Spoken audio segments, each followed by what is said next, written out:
A young traveller's worst nightmare. Miles from home, no one knows where they are. The victims were from all over the world. These people were just vanishing off the face of the earth. We had no record. Nobody noticed. 7 young backpackers were killed in 2.5 years. I've got no doubt that he would kill again. They had little chance of escape.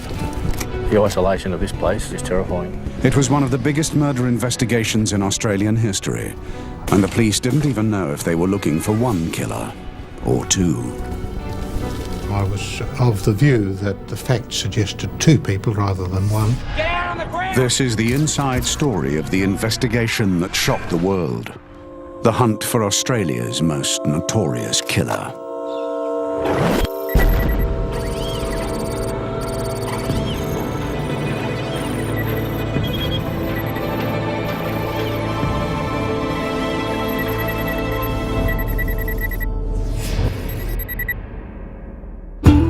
Sydney, Australia, the starting point for thousands of young backpackers keen to explore and have fun. Nearly 100,000 backpackers come to Australia every year. They stay for weeks or months, most following the well-travelled East Coast routes. They start in Sydney. When they tire of the big city and the surf, they head north towards Cairns or south to Melbourne. We get backpackers from all over the world, all different nationalities, and they seem to link up with each other, and then they go off travelling. They just get up from where they were and take off. Backpackers are drawn to the buzz of the cities and to Australia's vast, untouched wilderness. Some prefer hitchhiking to get around. It's cheaper, and they meet real Australians, but it isn't recommended. Hitchhiking is a risk, a big risk, especially here in Australia, as your distances between A and B are so far, and that means that they are a long time on the road. And hitchhiking, they may be picked up by 3 or 4 different motorists or truck drivers before they reach their destination. Not many people hitchhiked by 1992. In recent years, over a dozen young Australians and tourists had vanished from the highways. No one knew what had happened to them. British tourist Paul Onions thought he was worldly wise enough to spot any danger. At 26, he was older than most backpackers. He got to Liverpool, on the outskirts of Sydney, and planned to hitchhike 1,000 kilometres to Melbourne on the Hume Highway.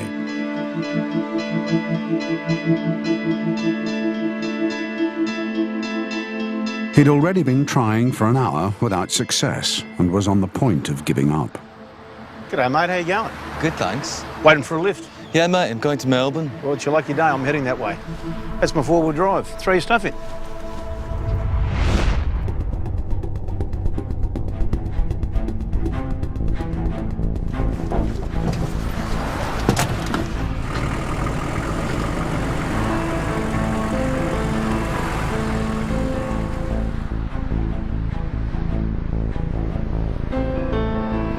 Paul thought he'd finally struck lucky.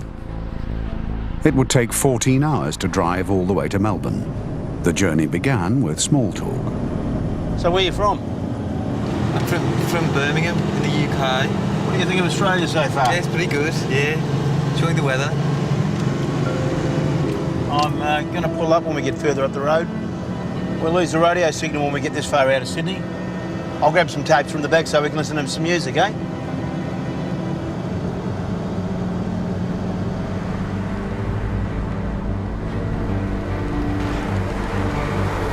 Just going to get those tapes. Where are you going? Just going to get some air. We'll stay in the car. It'll only be a minute.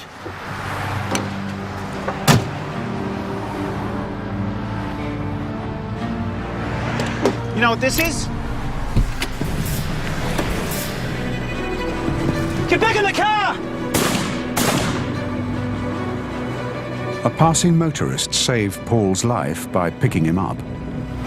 The attack on Paul Onions happened just 400 metres from the turnoff to the Belanglo State Forest, a vast area of bush and eucalyptus trees. There, lying undiscovered, were the mutilated bodies of 2 other young travellers. The backpacker killer was on the loose.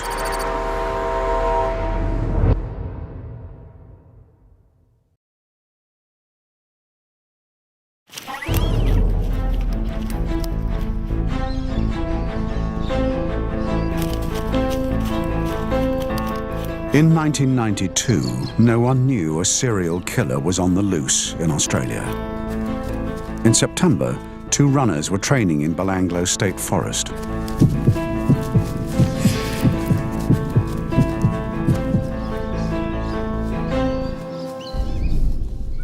A few meters from a track, they discovered a body. 30 meters away, another corpse was found. When police arrived at the scene, they were shocked at what they saw. The excessive violence being used was horrifying, what must have went through those kids' mind before they were actually slain.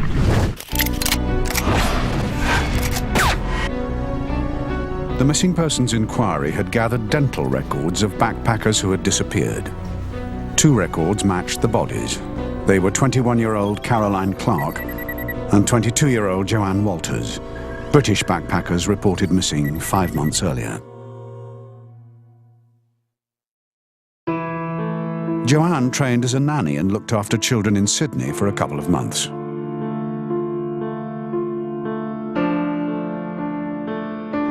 Joanne met Caroline in a backpackers' hostel in Sydney. The pair decided to team up and go fruit picking to help pay their way around Australia. When they hadn't heard from her for over a month, Joanne's parents came to Australia to look for their daughter. If Joanne hadn't been the person who rang us regularly, we wouldn't have been so worried. But after 2 weeks, we started to get worried straight away. And we knew that Joanne was not a person who wouldn't find some way of getting in touch with us. And I know she wasn't the type to, she would have known we'd worried so much. In April 1992, Caroline and Joanne had left Sydney looking for a lift to Melbourne. G'day, girls. How you going? Need a lift?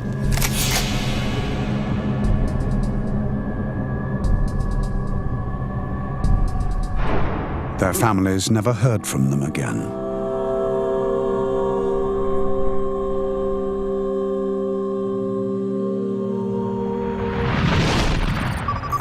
Caroline was shot in the head 10 times. The police thought she'd been used as target practice. There were groups of wounds on the back of her head and on either side. Joanne died very differently. Holes in her shirt showed 14 stab wounds.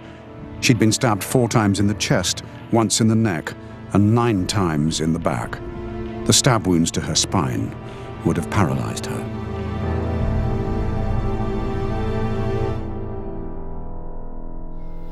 Joanne's parents now knew where their daughter had been. They came down to the forest and I took them into the forest to do the scene. And it's one of the most traumatic experiences, any police officer wants to do, or had to do, because they were visibly, absolutely shattered,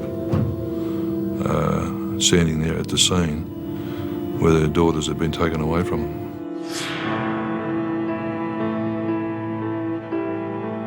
They faced the cameras to appeal for information. We feel that somebody out there might feel that there's something that's not important, but everything at this stage is important. And all I want to say is that these people who have done these to these girls, that they are just proper animals, and they ought to be shot.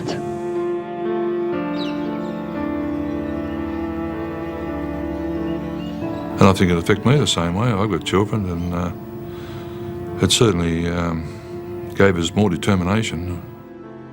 But the police had little to go on. They turned to a forensic psychiatrist. He analysed the crime to suggest the kind of killer they were looking for.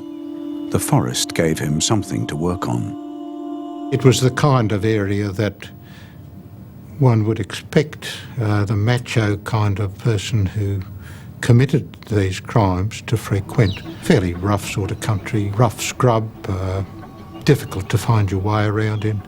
I thought, when I looked at it, that it was someone who'd been there before and who knew it, that they felt secure in what they were doing, that they were in a hidden place, they had total power over the victim, that he could really do what he wanted. The offender would engage in hunting, might have previous history of that, of offences of some kind. The differences in the ways the girls had been murdered made Dr. Milton think that there were two killers. It suggested that one liked personal violence, close personal violence, and got some satisfaction from that. And it suggested that the other one liked violence at a distance, that is, exercising power in a more remote sort of way without making contact with the victim.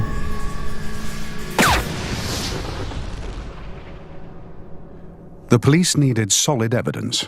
The best hope was ballistics. 10 bullets were recovered from Caroline Clark's skull and in the soil where she was found. 10 Winchester cartridge cases were found a few metres from her body. Ballistics expert Gerard Dutton was called in to identify what kind of gun had been used. Now, by examining the various marks on the bullets and the cartridge cases, the size of the marks, their relationship to each other and so on, we can then refer to a manufacturer's specification list, which gives us an idea of what type of firearm was possibly used. And after doing a lot of research in this area, I was quite happy that the only gun that I was aware of that could have left these marks was a Ruger Model 1022, which is a 22 caliber rifle with a self-loading or semi-automatic action. Knowing that the killer used a Ruger rifle was of limited help. There were 55,000 of them in Australia. We weren't aware of exactly where all these rifles were. I mean, you can check with firearms dealers and who they sold this particular model through, etc. But that really massive job, and it was like searching for a needle in a haystack. The police found no other evidence where the bodies had been discovered. As the months went by and the investigators sort of went down chasing various leads, ultimately what happened was that these exhibits were filed in what we called our unsolved crime drawer. And I was sure that this was going to be yet another double unsolved murder. No one realised Caroline and Joanne were just the latest victims of a serial killer.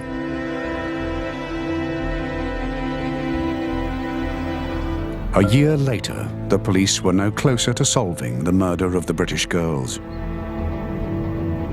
Bruce Pryor lived near Belanglo Forest. He often went there to collect firewood and knew it well. He remembered the story of the murdered British girls in the news. My interest is pricked by that to start with, and over the next sort of 3 or 4 weeks, I'm sort of starting to think, well, there's very little more mention of it, and what's happening from then on, they sort of progressed from there. The story may have disappeared from the headlines, but Pryor couldn't get it out of his mind. He was sure the answer was still in Belanglo and decided to start his own search. I'd become a little bit obsessed with thinking I might find some evidence relating to the Clark and Walters murders. Pryor searched thousands of square metres of the forest, going to Belanglo every week for 9 months. What he found one day in October 1993 was to shock Australia. At one point, I'm forcing my way through a bit of scrub and look down on the ground, and there's a human skull upside down on the ground. And that's when the little voice in my head goes, well, you've found something now, you're happy now. So it was quite, set me back a fair bit. I started thinking, well, what if today is the day that whoever's done this has decided to come back to shift the remains or just have a look or be here for whatever reason.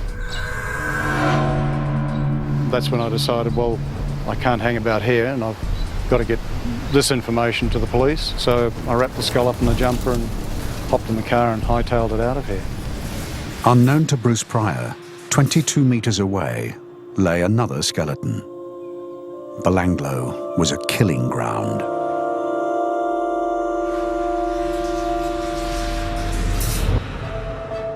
When news broke of more bodies found in the forest, hundreds of police and journalists rushed to the scene.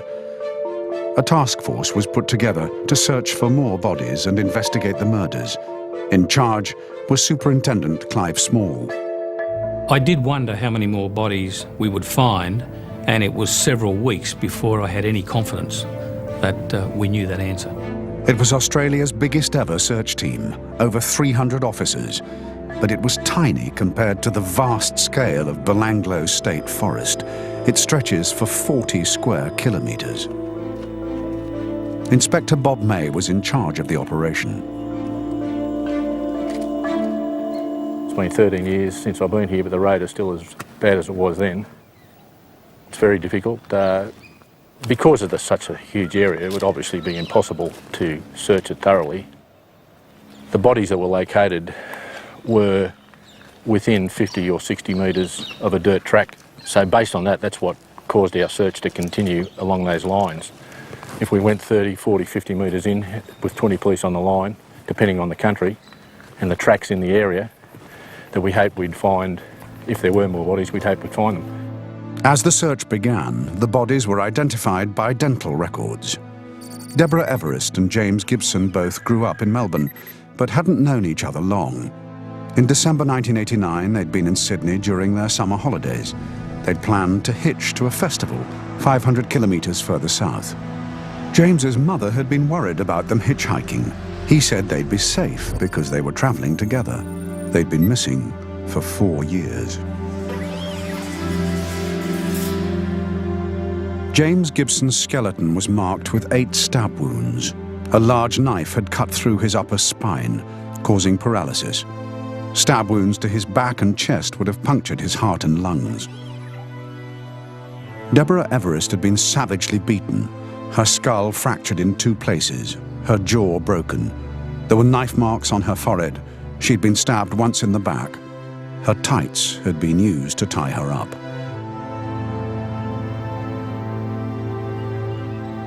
The bodies had lain just 600 metres from where Caroline and Joanne had been discovered a year before. Police turned their attention to the man who had stumbled across the latest find. I was expecting, a little pat on the back and, job well done, and suddenly I'm treated as a suspect, and I found that very hard to deal with. While the police kept an eye on Bruce Pryor, they were given an unexpected clue. A man called Alex Milat told police he and a friend had seen 2 girls being abducted.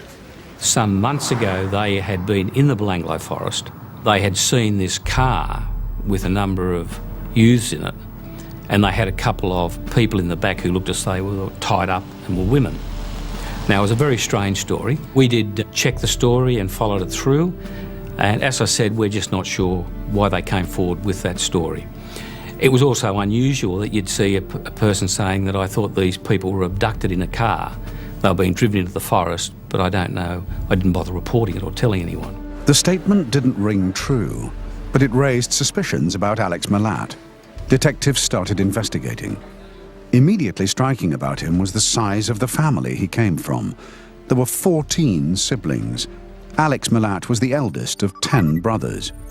The family had grown up together in a small house on rough land southwest of Sydney, 100 kilometres from Belanglo Forest.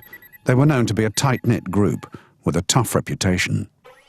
Most of the boys had been in and out juvenile detention centres and jails. If one of them was caught, they'd take the full brunt of the law, whereas the others would get away with it. So they were as thick as thieves, you could basically say, that they actually stuck together. The Milat family were now what the police called persons of interest. They weren't yet prime suspects for the 4 murders. The police hadn't finished looking for evidence in the forest. They didn't realise that they hadn't finished finding bodies. We came in 30, 40 metres this way, and the line started to head east. I was at the front of the line. I just had a feeling, because of the lay of the land and the roads in and the clearings and everything, this was a similar type of area that the other bodies were located. So I asked the troops to just stop and concentrate, and as I was actually speaking to him, they called me to the end of the line and located the skeleton of Simone Smittle, just about where we are now. and she was covered up with branches, and all you could see was a boot. That was it. 21-year-old Simone Schmidl from Germany was outgoing and sporty. She'd been in Australia for 4 months before she vanished. She'd hitched to Melbourne once already and thought it was safe. Unlike the other victims, Simone was alone when she was abducted. She was driven for half an hour deep into the forest. She would have known there was no escape. Her bones showed 8 stab wounds. There could have been many more. 2 had severed her spine, leaving her helpless. Others had punctured her heart and lungs. The body count in the forest was now 5.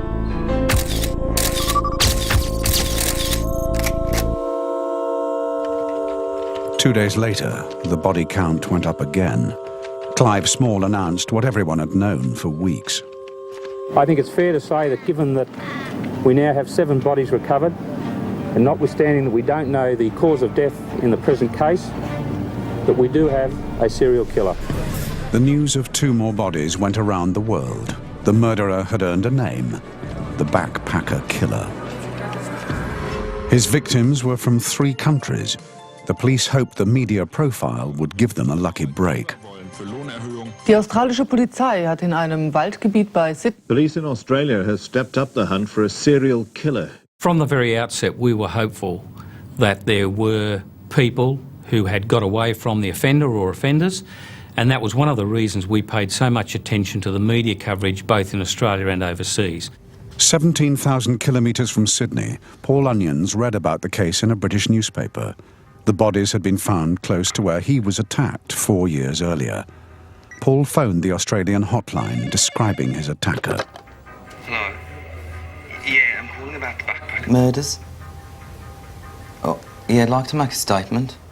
It could have been the major breakthrough, but his statement was lost among the 5,000 calls made to the hotline in its first 24 hours.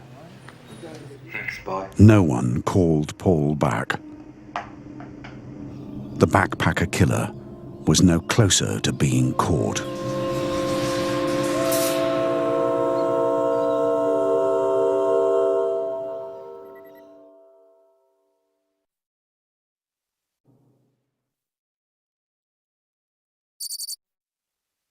By November 1993, Australian police knew that a serial killer had claimed 7 victims.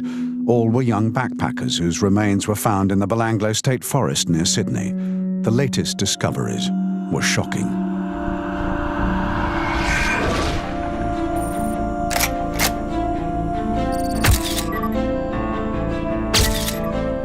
The violence had reached a new level.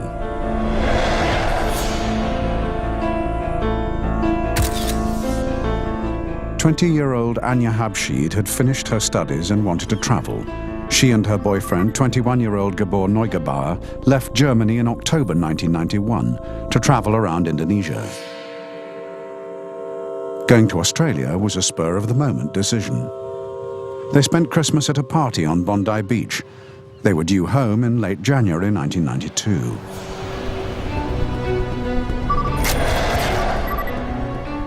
Gabor was shot 6 times in the head. Anya's parents were told of how she died.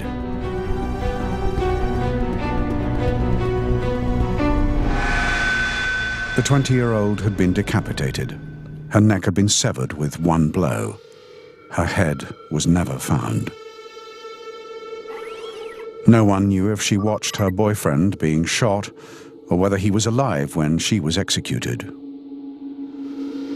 This time, police used an anthropologist to analyze the murders. Once again, the very different methods used to kill Gabor and Anya suggested that there was more than one killer. The decapitation of Anya Habshid suggested to me the possibility, the likelihood of 2 perpetrators, because I could imagine a dominant individual, the dominant individual, simply taking her hair and cutting her head off. And making some sort of laconic and ironic kind of comment to the effect of, well, that should shut her up. But also something which would be a statement of dominance over the other individual.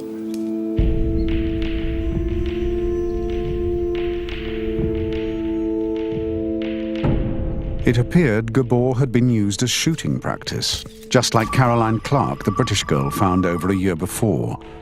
There were 3 bullet holes in the left of his skull and 3 at the base. It looked like the same person was responsible, but investigators needed to prove the same gun had been used. By comparing the rifling marks on the bullets, ballistics expert Gerard Dutton could show whether one weapon had been used both times, but there was a problem.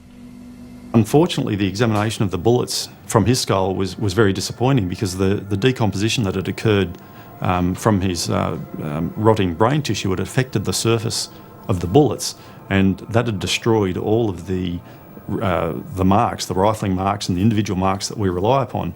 All I could tell investigators at that point in time was that a .22 calibre firearm had been used, but that was all. So that was quite disappointing. But bullets aren't the only things ballistics experts can analyse. After the gun is fired, the empty cartridge case is ejected. The cartridge case is scratched by the breech bolt when it leaves the gun. Successive cartridges fired through that same gun will generally leave identifiable marks, and so the cartridge cases also provide a very good link back to the firearm responsible. 47 Winchester cartridge cases were found near Gabor Neugebauer's body. When I microscopically compared those to the ones that were found near Caroline Clark's body, I was able to establish through the chamber marks that they'd been fired in the same weapon. So now we had proof that the murder weapon had been used at 2 locations, and so that provided a definitive physical link. Both murders had been carried out using one of the 55,000 Ruger 1022s in Australia. As detectives traced each one, it was brought to Sydney Police Centre for testing. Gerard Dutton needed to see what marks were left on the fired cartridge cases.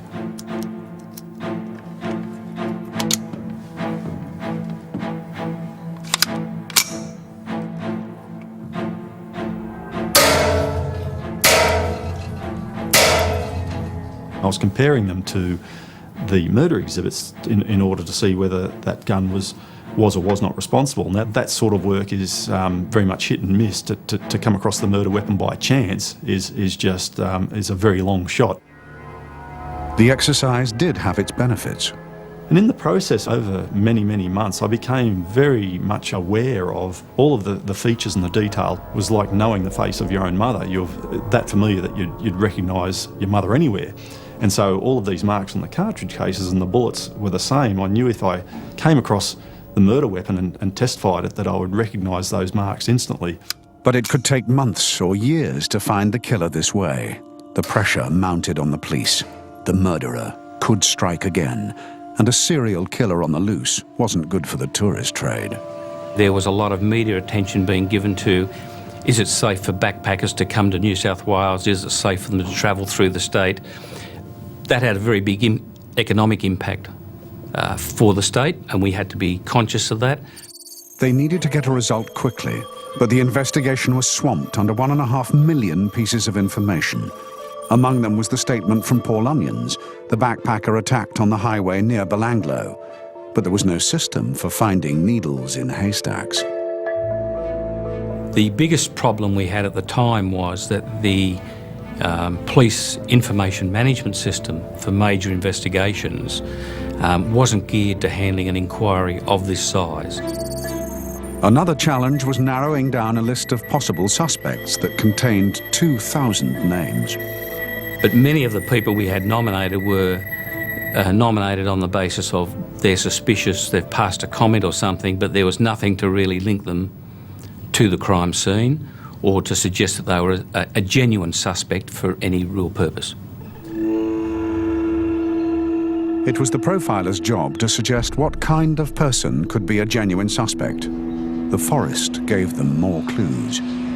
It reminded Dr. Basham of where he grew up in rural Georgia in the United States. It really struck me as the sort of scenes that I'd seen as a kid growing up, you know, where you go into a certain area which had been used as a shooting gallery, and people had propped watermelons, or they had, taken trees and shot them, or even animals, in which animals had just been, subjected to just massive mutilation by bullet, is simply part of target practice. In parts of Georgia, Dr. Basham knew this kind of behavior was often enjoyed by brothers who had a close relationship over many years. The solidarity, the kind of family society overrides the larger society. And I just had a feeling of the kinds of quality of the crime scenes that we might be dealing with that kind of family, that kind of person, or a person raised in that kind of family. Dr. Milton agreed. The killer may have grown up with guns and may have gone shooting with members of his family. The family would be one which perhaps promoted violent acts or which didn't inhibit them, that there may have been other criminal behaviour in the family, that they may be in some ways isolated from other families because of those tendencies. It was the kind of detailed analysis the police needed, and it reminded them of a family they had in their files. The Milat family were known to have firearms. Some of the brothers went shooting together. Some had criminal convictions. That's exactly the sort of family I've been talking about. That's exactly the sort of environment, social environment that I would expect somebody who does this kind of thing to have grown up in. With the profiler's opinions, the police had to ask the question, could the killer come from the Milat family? And if so, which brother was it? They took a closer look at their backgrounds. Some of the brothers didn't raise suspicions and had no criminal convictions. Some would definitely need investigating. Richard Milat was fond of guns and sometimes used an alias. Wally Milat had been in and out of prison and owned some land the brothers used as a shooting range. Ivan Milat had convictions for theft and had faced an armed robbery charge. All the brothers were investigated. Paul Gordon, a detective on the task force, was given the job of finding out everything about Ivan. His criminal days seemed to be in the past. He lived in Eagle Vale, a suburb of southwest Sydney. It's commuter belt. The houses are modest, the gardens neat and tidy. Ivan Milat was a road worker. It was a steady job he'd had for 16 years. He'd be someone who would have a joke with you after work. He was a hard worker and always worked hard in all the positions that he's held. But generally, the consensus was that he was a friendly guy. G'day, Graham. How are you? Good, mate. How you going? Good. All right? The neighbours knew him as a man who was always tending his garden or washing his car. All right. Yeah, good to see you. How's the family? Oh, pretty good. Yeah? He was someone who, if you needed something, you could go next door and get a cup of sugar. He was someone who, if the children were playing in the street and there was a car coming, he'd call out. Few of his neighbours knew that Ivan Milat spent most of the 60s in prison. Hi, Ivan. Morning, love. How you going? Good. Good day for it, isn't it? Yeah. The police discovered Ivan loved guns, like his brothers. He had a powerful four-wheel drive. He'd had sporadic relationships, including with one of his brother's wives. And his ex-wife told police Ivan hadn't been as pleasant as the neighbours thought. What's this garbage? What's this garbage?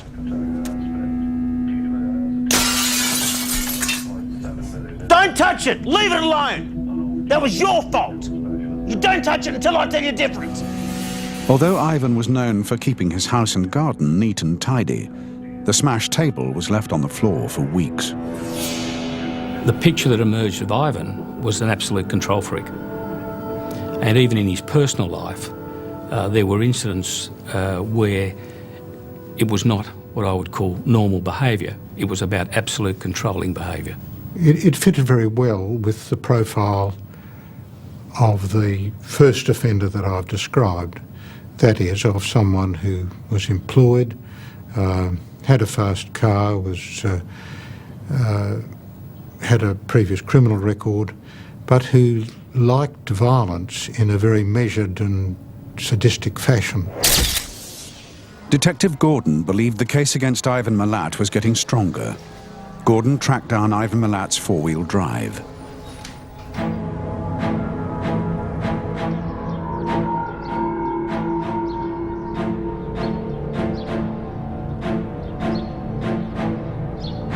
Excuse me, sir. Can I ask you some questions? Yeah, of course. Actually, when did you buy this He car? had sold it, but the new owner had got more than he bargained for. He'd found a bullet under the front seat. The bullet was the same .22 caliber Winchester brand that had been used in the murders of Caroline Clark and Gabor Neugebauer. It didn't mean Ivan was the killer, and it didn't rule out one of his brothers. The police had to check their alibis against the abductions of the backpackers. We looked at the dates on which all of these people disappeared and checked the movements of the Milat family through a variety of ways, including work and all of that. And Ivan was the only person who was unaccounted for on the day of each of the murders. But there was still doubt. Nothing in Ivan's criminal record suggested he was capable of something as serious as the Belanglo killings. Investigators went through every detail again. Buried in a 23-year-old file, they discovered a criminal charge that instantly made Ivan the prime suspect. When we went through and checked the criminal history of the Milat family, what was filed on archive records, it wasn't readily available, we had to go back through hard copy searches, was the record that in about 1971, Ivan had been charged with abducting two women in the Bowral area and had been charged with raping them. Ivan's defence had argued the girls had consented to sex. He wasn't convicted. But the case bore similarities to the murders.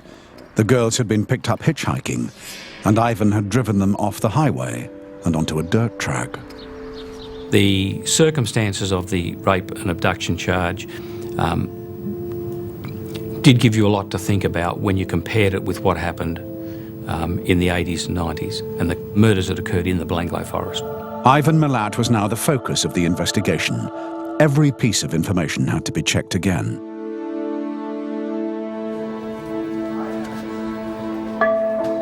Detectives went back to Alex Milat to talk to him and his wife about the statement he'd given them. They were stunned at what they were told.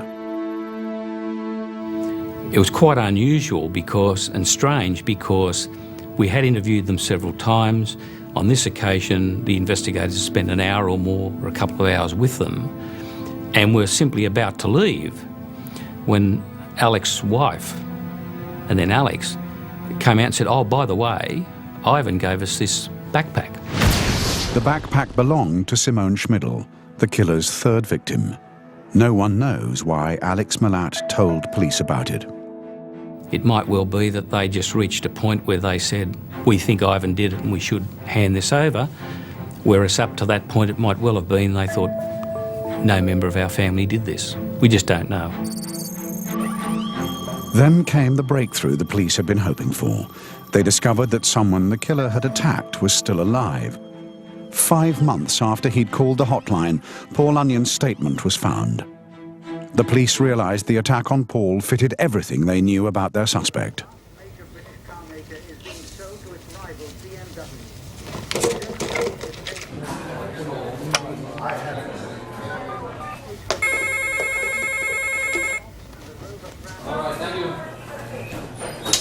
Paul could be the only person able to identify the backpacker killer. Oh, yeah. This is Paul. Well, the backpacker killers. I made a statement months ago. We then had several contacts with him and arranged for British police to interview him. We were convinced that he was genuine, that he had quite a bit of detail to offer, and he was brought out to Australia, and he positively identified Ivan. The net was closing on Ivan Milat, but the police still couldn't be certain he was the killer, or if there was more than one.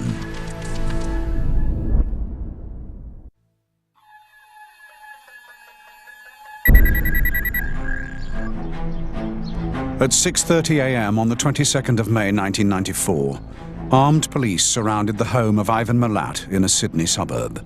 They were to arrest him for the attack on Paul Onions, but they also hoped to find belongings of the 7 murdered backpackers and prove that he was the Belanglo serial killer. We made the best judgment call we could at the time. Our view was that if nothing turned up, we would still be in a position to charge Ivan in relation to the abduction or shooting of Paul Onions, and from our point of view, that at least had him off the streets.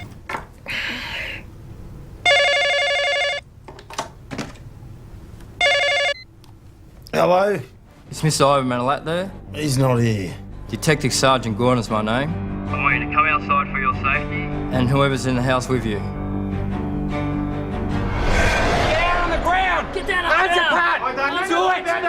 Do it now! With Milat under arrest, the search for evidence began. We started finding property from the moment we opened the door to his house. To say we were surprised and somewhat stunned was to understate the situation. I certainly couldn't believe that we were finding the amount of property that we were finding. They found Simone Schmidl's tent, Deborah Everest's sleeping bag, and more camping equipment in the garage. The suspected backpacker killer was led away. The house was taken apart. They found firearms, ammunition, a large hunting knife, and a sword. Hidden in a wall cavity was a plastic bag. It was one of the most important finds, and Gerard Dutton was there when it was discovered. When the bag was opened, I couldn't have been more excited. In that bag was a complete breech bolt assembly, a complete trigger assembly, and an aftermarket magazine for a Ruger 10-22 rifle. The breech bolt held the key to the murders of Gabor Neugebauer and Caroline Clark. Knowing that the cartridge cases from the murder scenes contained some very good individual marks, that breech bolt was responsible for making those marks, and I was very keen to examine that and to determine if that indeed was a component from the murder gun. Dutton fitted the breech bolt to a Ruger from the firearms library.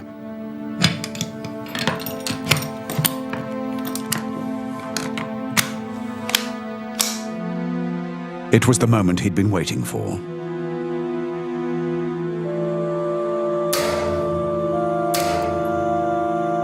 Now he could compare the test-fired cartridges with those from the murder scenes. I felt all the hairs on the back of my neck stand up on end. It was quite an extraordinary sensation because what I was looking at on these test-fired cases, those individual marks which I was so familiar with on the Clark murder cases, I was now seeing on my test-fired cases. And so, even in a short space of time, I was quite happy that that component that we recovered from the wall cavity of Milat's house was fitted to the murder gun that was used to kill Clark. The cartridge cases also matched those found near Gabor Neugebauer's body. In July 1996, Ivan Milat was convicted of the murder of all 7 backpackers. Police believe he has killed more. There's no doubt in my mind that there are another 3 or 4 murders that he is responsible for. There are reasonable grounds to suspect that. There is certainly not enough evidence to prosecute him. He has never confessed, and no one will know for sure why he killed. I guess the only clue we've got really is that all these attacks appear to have occurred when he wasn't in a stable relationship. Now, by stable relationship, I mean a relationship where he was in control, and once he lost that control in a relationship, I would suggest that he tried to find that control through other means, and the other means were the abduction and killing of victims. I think the only good thing I can say about Ivan is that he will spend the rest of his life in jail and he'll die there. But that left one final mystery.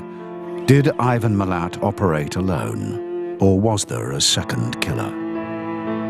It's still possible that they have one perpetrator, but It seems to me that in terms of the separation of the bodies, the differential nature of the injuries, it seemed to me somewhat more likely that it would be two perpetrators.